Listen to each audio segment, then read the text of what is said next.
All right, let's dive right into this explainer. We're looking at the 7 quiet habits of true wisdom and how ancient philosophers actually viewed the whole concept.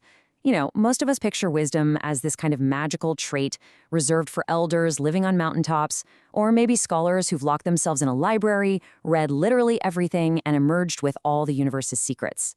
But today, we're going to see that true wisdom, it isn't some unattainable destination you reach at the end of your life. It's actually a highly practical set of everyday habits you can start using right now to navigate the modern chaos. So, are you wiser than you think? I want you to ask yourself this right off the bat, because we honestly overlook our own personal growth all the time.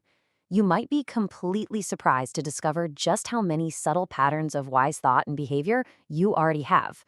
So keep a little mental checklist as we go through these concepts today. You might just find that true wisdom already belongs to you in ways you haven't fully recognized yet. First, we need to instantly dismantle the modern myth of wisdom.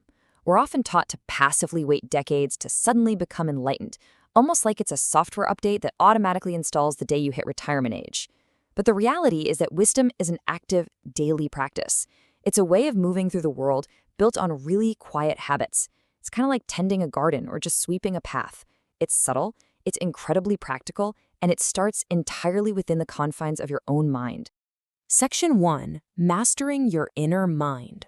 Navigating the unknown and the unexpected. This brings us to sign number 1. You are perfectly comfortable not having all the answers. Socrates, arguably the wisest man in ancient Athens, built his entire philosophy on the open admission that he knew absolutely nothing. Now, while most people find uncertainty completely terrifying and rush to fill the void with loud opinions, hot takes, or just whatever the current internet consensus is, the truly wise person doesn't mind the void at all. They can sit comfortably in the unknown. Think about these phrases for a second. I'm not sure. I need to think about this more, or even, I might be wrong. If you can say those words out loud in, say, a high-pressure work meeting or during a tense family debate, without a massive spike of anxiety, and without that frantic need to defend yourself, well, that is genuine wisdom in action. In today's fast-paced world where everyone is expected to be an instant expert, being totally honest about your own blind spots is a literal superpower.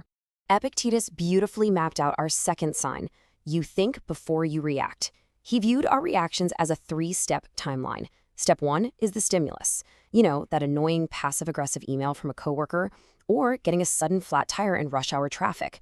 Step 3 is your response, what you actually end up doing. But step 2? That split-second space right in the middle, that is where all your human power lies.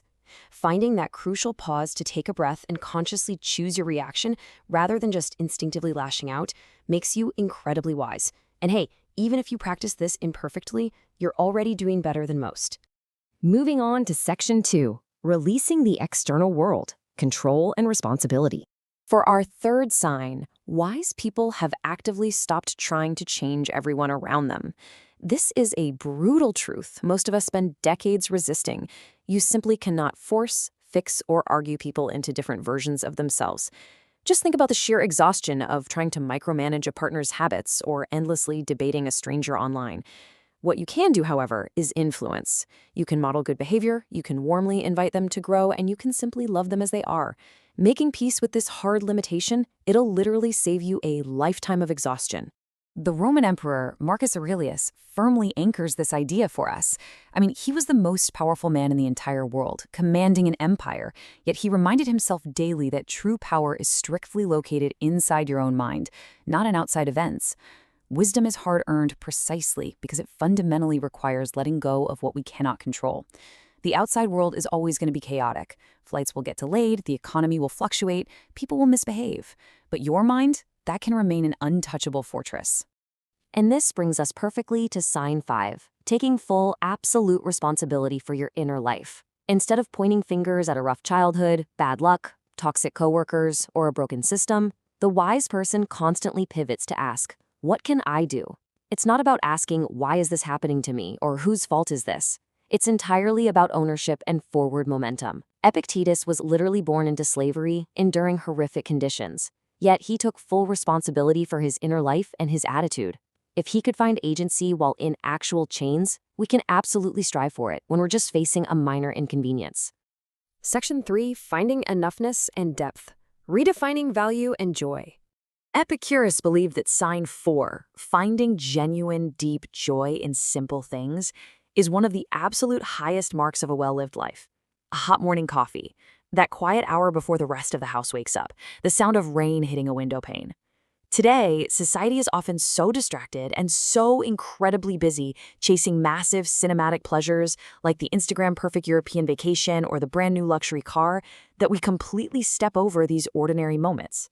If an ordinary Tuesday afternoon at home feels quietly sufficient and joyful to you, that's not a sign of settling. That is a rare and beautiful form of human wisdom. Seneca highlights the core of sign 6. Wise people notice the law of diminishing returns. They quietly stop collecting. And that doesn't just mean physical clutter in the garage, you know? It means ending the chase for endless novel experiences, forced networking relationships, and superficial resume achievements. The person who constantly hankers after more is the one truly living in poverty, regardless of what their massive bank account or impressive LinkedIn profile says. You can really see this shift in orientation when you start gravitating toward depth over quantity. It's recognizing that having 100 shallow acquaintances to invite to a party means absolutely less than having 3 true, reliable friends you can call at 2 a.m. Or realizing that 20 books quickly skimmed teach you far less than one single book read completely, carefully, and actually applied to your life. Choosing fewer things but experiencing them far more fully is a very quiet but profound mark of wisdom. Section 4. The power of openness, curiosity, and difference. Aristotle believed that open wonder is the beginning of all philosophy, which brings us to sign 7, being genuinely curious about people who see the world completely differently than you do. You don't have to agree with them, you absolutely don't have to abandon your own morals or core values, but having the mental flexibility to simply entertain a contradictory thought without immediately fighting it or feeling personally attacked, that is the absolute hallmark of a highly educated, deeply wise mind. We actually call this specific practice intellectual humility. It means sitting with a completely contradictory view at the Thanksgiving dinner table or in a heated online forum and sincerely asking yourself, what are they seeing that I'm completely missing? A truly wise person understands that every single person you meet carries a unique piece of reality that you haven't experienced yet. If you can approach a deep disagreement with this kind of genuine openness, rather than a desperate need to win the argument, wisdom is already working quietly and powerfully within you. Section 5. Your personal wisdom audit. Reflecting on the path. So, let's look at our 7 signs together one more time. Finding comfort with not knowing, and actively thinking before reacting, releasing the overwhelming urge to change others while taking full, unapologetic responsibility for yourself. Finding deep joy in the small things, valuing depth over sheer quantity, and maintaining a genuine curiosity about our differences. Remember, wisdom is a direction you walk in. It's not a final destination. You don't need to have all 7 perfectly mastered today. I mean, most of the great philosophers struggled with these too. But if even 2 or 3 of these habits genuinely felt familiar to you, I promise you, you're already much further along the path than you think. I want to leave you with 2 questions to encourage some honest self-knowledge today. Which of these signs resonated with you the most? And honestly, which one needs the most work?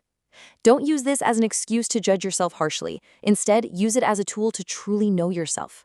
Looking clearly at both your inherent wisdom and your blind spots is perhaps the most important sign of all, the exact one Socrates pointed to 2,500 years ago. Take these questions with you and keep walking the path.